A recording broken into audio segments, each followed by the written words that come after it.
നമ്മുടെ രാജ്യത്ത് ന്യൂനപക്ഷം നേരിടേണ്ടി വരുന്ന പ്രശ്നങ്ങൾ എന്താണെന്ന് നമുക്കെല്ലാവർക്കും അറിയാം. പലയിടത്തും അതിഹീനമായാണ് ന്യൂനപക്ഷം ആക്രമിക്കപ്പെടുന്നത്. അങ്ങനെ ആക്രമിക്കപ്പെടുന്ന ആ ആക്രമണത്തിന് വിധേയരാകുന്ന ആളുകൾക്ക്, ഇരകൾക്ക് യാതൊരു സംരക്ഷണവും നമ്മുടെ രാജ്യത്തിൻ്റെ പല ഭാഗങ്ങളിലും ലഭിക്കുന്നില്ല. BJPയുടെ നേതൃത്വത്തിലുള്ള സർക്കാരുകൾ എവിടെയെല്ലാം അധികാരത്തിലുണ്ടോ അവിടെയെല്ലാം ഹീനമായ ന്യൂനപക്ഷ വേട്ട നടക്കുന്നു. അത് കൂടുതൽ പ്രോത്സാഹിപ്പിക്കുന്ന നില ഭരണാധികാരികളുടെ ഭാഗത്തുണ്ടാകുന്നു. അതിന് എരിവ് പകരാൻ ആവശ്യമായ എല്ലാ പിന്തുണയും ഭരണാധികാരികൾ നൽകുന്നു. അവർക്ക് വലിയൊരു വിഷമം ആർക്ക്? BJPക്കും അവരുടെ കൂട്ടാളികൾക്കും. സംഘപരിവാറിന് ഉണ്ടാകുന്ന വിഷമം കേരളം ഇതിലെല്ലാം ഒരു തുരുത്തായി നിൽക്കുന്നു.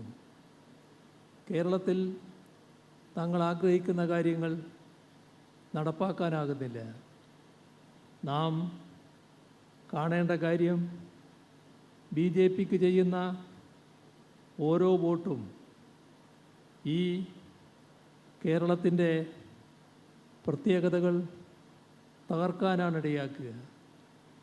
ന്യൂനപക്ഷങ്ങൾക്ക് ആശങ്കയില്ലാതെ, ഭയപ്പാടില്ലാതെ ജീവിക്കാൻ കഴിയുന്ന നാടാണ് കേരളം. ആ കേരളത്തെ BJP മാറ്റിത്തീർക്കണമെന്ന് ആഗ്രഹിക്കുന്നു. മാറ്റണം എന്നവർ പറഞ്ഞു കഴിഞ്ഞു.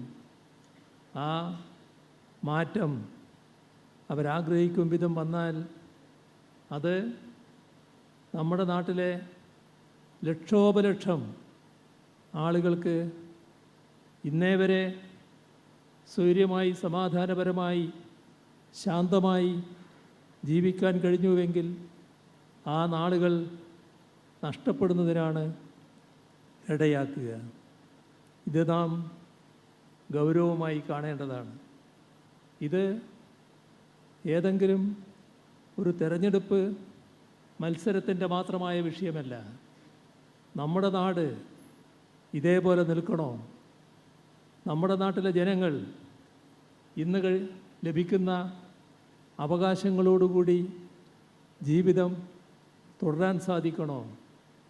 നമ്മുടെ നാട്ടിലെ ന്യൂനപക്ഷങ്ങൾക്ക് ഇവിടെ ഭൂരിപക്ഷ ന്യൂനപക്ഷ വ്യത്യാസമില്ലാതെ സഹോദരങ്ങളായി ജീവിക്കുന്ന അവസ്ഥയാണ്. അത് മാറ്റി മറ്റു പ്രദേശങ്ങളിലതുപോലെ അടുക്കളയിൽ പാഞ്ഞു കയറി എന്താണ് ഇവിടെ വെച്ചിട്ടുള്ളത് നോക്കാൻ സംഘപരിവാറുകാർക്ക് അവസരം കൊടുക്കണോ? അതിൻ്റെ ഭാഗമായുള്ള ആക്രമണങ്ങൾ നടത്താൻ സംഘപരിവാറുകാർക്ക് അവസരം കൊടുക്കണോ? ഈ കാര്യങ്ങൾ ഗൗരവമായി ചിന്തിക്കേണ്ട, അതിനനുസരിച്ച നിലപാടെടുക്കേണ്ട ഒരു ഘട്ടമാണ്. മുന്നറിയിപ്പ് നൽകിക്കഴിഞ്ഞു. കേരളത്തിൽ തന്നെ വന്നു നിന്ന് ഈ പ്രഖ്യാപനം അമിത്ഷാ നടത്തിയിരിക്കുകയാണ്. ആ ഗൗരവത്തോടെ അതിനെ സമീപിക്കാൻ നമുക്ക് കഴിയേണ്ടതായിട്ടുണ്ട് എന്നതാണ് എനിക്ക് പ്രധാനമായും പറയാനുള്ളൊരു കാര്യം.